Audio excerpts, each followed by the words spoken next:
The scripture lesson this morning is taken from the Gospel of Luke, chapter 9, verses 12 through 17. It's the New Living Translation. Late in the afternoon, the 12 disciples came to him and said, "Send the crowds away to the nearby villages and farms, so they can find food and lodging for the night. There's nothing to eat here in this remote place." But Jesus said, "You feed them." "But we have only 5 loaves of bread and 2 fish," they answered. "Or are you expecting us to go out and buy enough food for the whole crowd?" For there were about 5,000 men there. Jesus replied, "Tell them to sit down in groups of about 50 each." So the people all sat down. Jesus took the 5 loaves and 2 fish, looked up toward heaven and blessed them. Then, breaking the loaves into pieces, he kept giving the bread and fish to the disciples so they could distribute it to the people. They all ate as much as they wanted, and after, the disciples picked up 12 baskets of leftovers. That's the word of God. Thank be to God. Dear friends, we will touch upon this biblical reading. But as I mentioned earlier, at Rutgers, we are celebrating Evolution Sunday. And we've been doing it since, I think, 2005, still under Pastor Schaefer. And then there was a short intermission in celebrating it during the interim period. Interim pastor did not do that. And then I pick it up because I knew it from my previous church. I started celebrating, I think, 1 year after you in 2006, but been celebrating it every single year since then. Celebrating Charles Darwin. Birthday was actually yesterday, 12th of February. He was born in 1809. And there is this conviction behind it that there is no conflict between science and faith. Creation myths, creation stories, and there are plentiful of those in the Bible. Most people look only into the beginning of those opening chapters of the book of Genesis, but there are others in Psalms, in book of Job, elsewhere.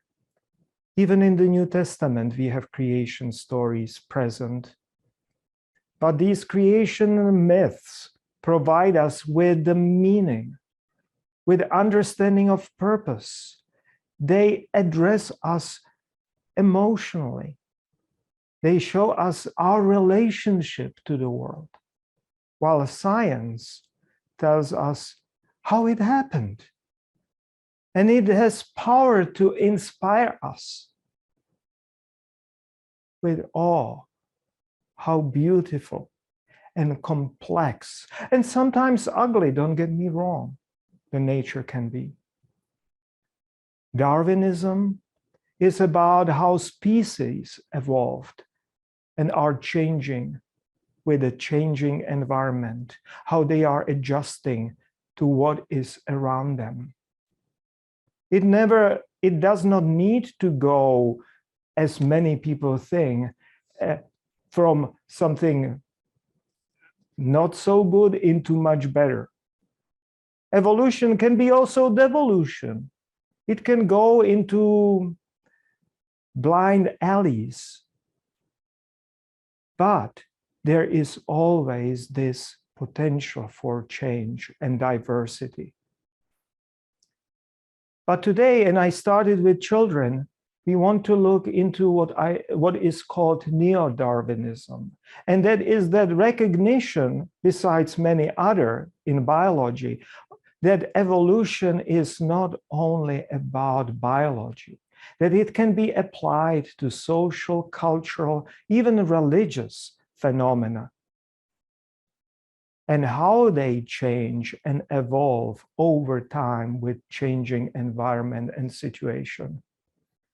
Darwinism is propelled and sustained by genes and genetics.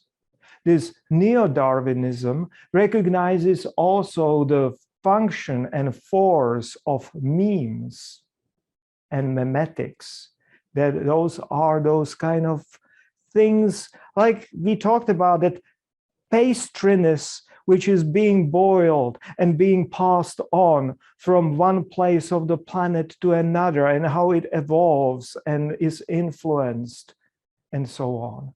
That is one of those memes, or can be viewed as one of the memes. But for us in the church, an excellent example is an evolution of Holy Communion. We are celebrating today Holy Communion, so let us look at evolution of Holy Communion, or Eucharist, or Lord's Supper. Those are all parallel names for the same ritual. And we need to start really very early. We need to go back to the dawn of civilization, before anything was even written. There are no written records of it. We are just reconstructing it from what we know. And that's where the Passover started. That's the beginning of our communion celebration. But that Passover first was a religious feast of nomads and pastoralist shepherds. And in the spring, they had this feast of sacrifice and offering the firstlings, the first sheep, lamb, or an cow,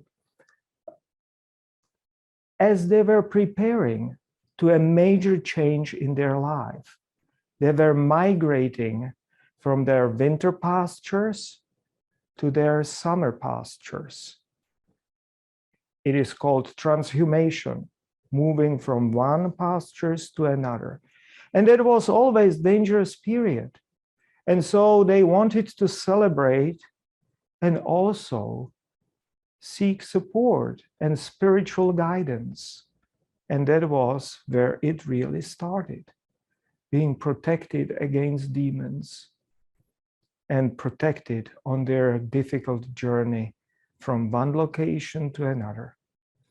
Then, oppressed people by one or many different superpowers of that time.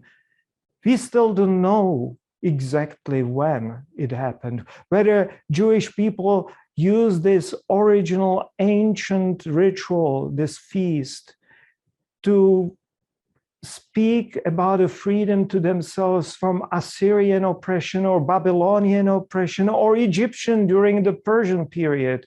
We don't know that. It's still not fully decided. But it was shaped into the story of Exodus, and a feast celebrating liberation or hope of liberation from slavery and oppression. That is the mimetic trunk evolving among our Jewish neighbors, evolving and further branching in their own tradition into different smaller traditions. So take it like a stump of a tree, and that Exodus is right there, while those pastoralists are the roots.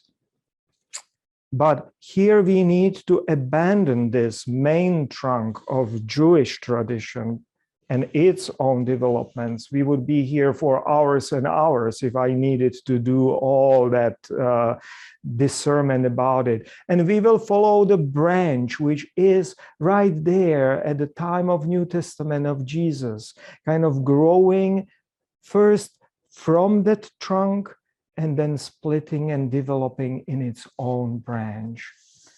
And that is a departure point of our Christian tradition. And the Last Supper, which Jesus celebrated before his crucifixion, And we still don't know whether it was the proper Passover meal or not. Different Gospels have slightly different settings, so it is not, but it is definitely a meal set at the Passover atmosphere and period of that time, when people of faith are liberating and remembering the liberation and hoping for liberation. That is the Passover context. But to it, in Christian tradition, God kind of grafted in or became part of this tradition is those stories about Jesus's meals with his disciples and with his followers, like we heard, that multiplication of bread and fish. In early church, it merged into an open commensality. That is a fancy word saying that this table, this feast, this feeding is open to really everyone there who was hungry and needed to be fed. And Jesus's emphasis is exactly on that inclusive, egalitarian nature of this feeding of all the hungry, all the multitudes, only because they were in distant place, but not only for that reason, but showing the power of solidarity and liberation and sharing and escaping enslaving poverty and hunger. Early church took that as a Holy Communion, and it was for quite a while a real meal, similar to what we have on Thursday meal program. People gathered and ate together.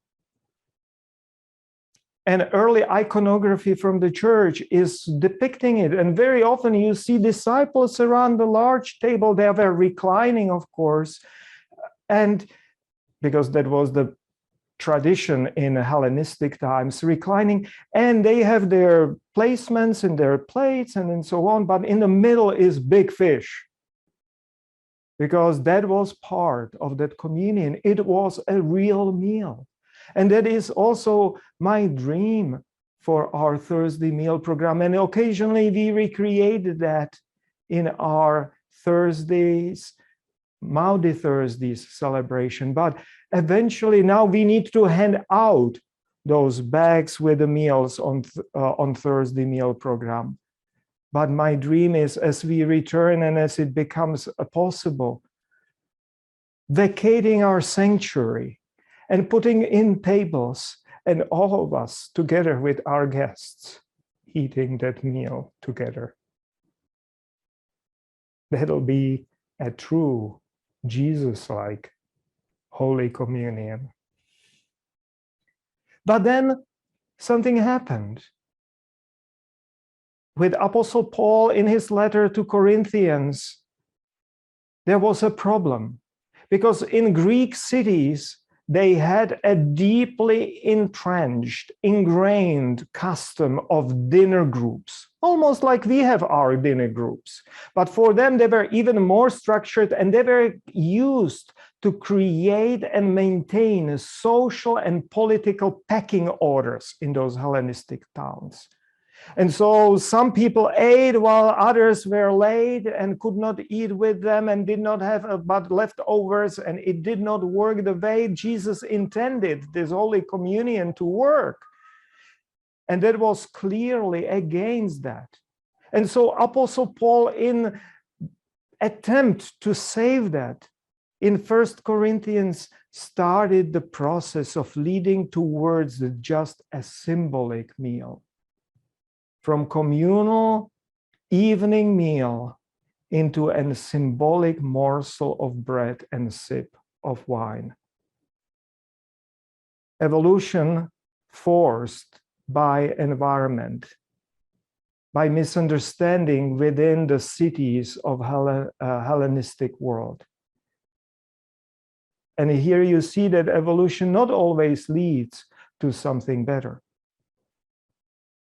And then the forces from outside, from the environment, continued shaping communion further.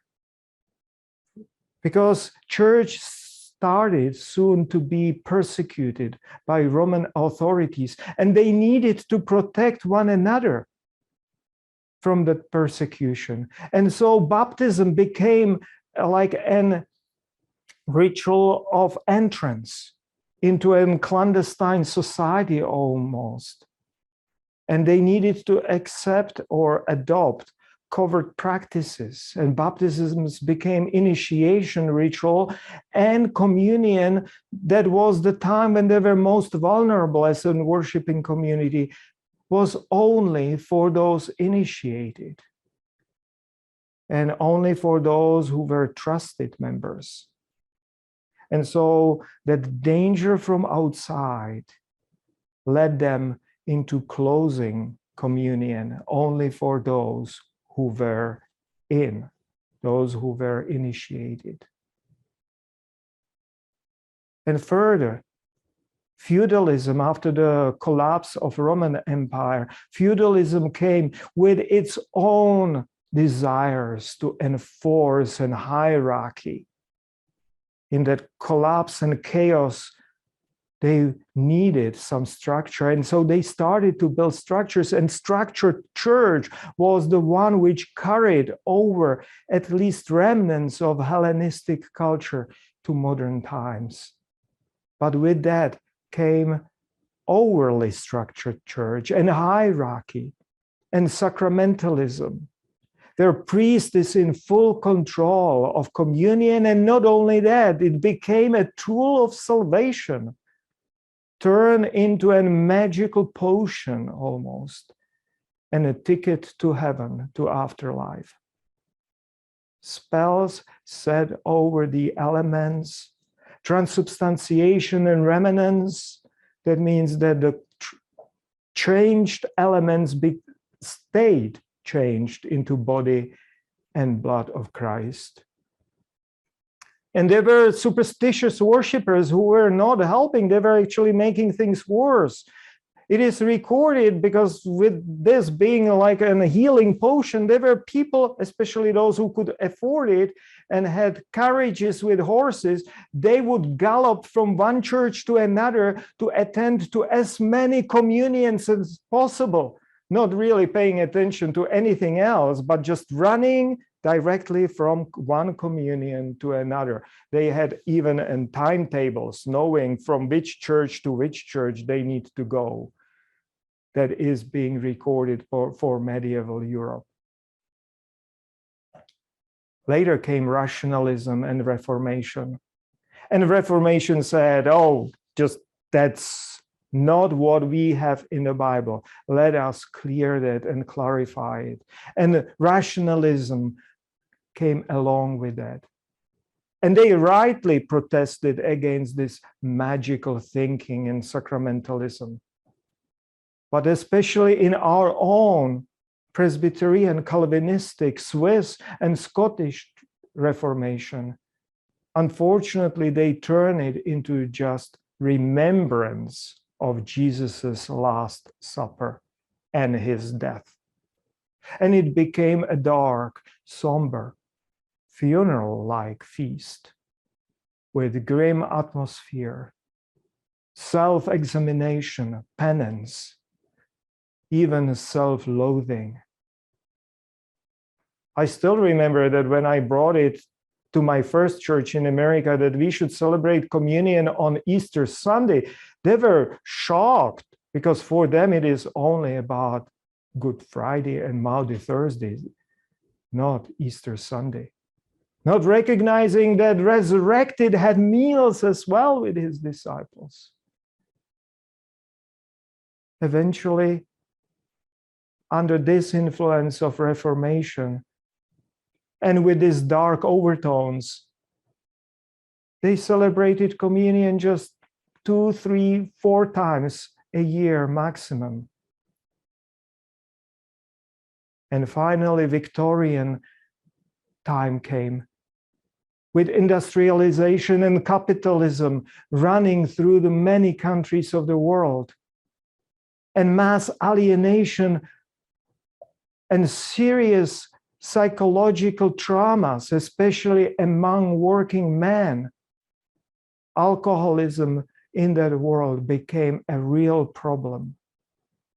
And temperance movement wanted to change that. And so among pietistic Protestants, Presbyterians largely included, led this to elimination of wine and in replacing it with an unfermented grape juice. So here we are, from shepherds seeking protection during their difficult time of moving from one pasture to another region, summer pastures, to apotheosis of freedom from all slaveries and subjugations, to vision of a just world where no one is hungry. Then protecting equality and losing the true meal, protecting members and losing openness, adopting feudalism or adopting to feudalism and making it into a magic, protesting magic and making it into a somber funeral feast, trying to avoid temptation and making it into tasteless, sterile, styrofoam, bite and sip. And under pandemic now, there are other forces coming at us and bringing forward more and more what I would call McDonaldized Holy Communion, those prepackaged small cups with a wafer already on it, and all is wrapped in a cellophane or something like that, and it is sterile and it is perfect, and it is just very only private. So it is important for us, I think, to be aware about all of this, to know about reasons and circumstances, being aware about the roots, the trunk, the branches, and not always able to go all the way back. That is impossible. But expanding the aspects which are deeper in our tradition, those genuine sources. So feast on our journey to new pastures, to the future. A feast in which we remember and celebrate resistance to oppression and slavery for ourselves, but everyone around the world. And also that open commensality of Jesus, that egalitarian feast, feeding and looking for one another, and especially those most vulnerable, those who are cold and hungry. Liberated from obsessive, compulsive, dogmatic, intolerant religion, not paying attention to this evolution, thinking that most recent form is just an utter revelation coming directly from God. Knowing about this evolution and finding freedom of divine spirit and ministry of Jesus among us. And that is why I think it is important for all of us to celebrate communion and its evolution. Celebrate and rejoice.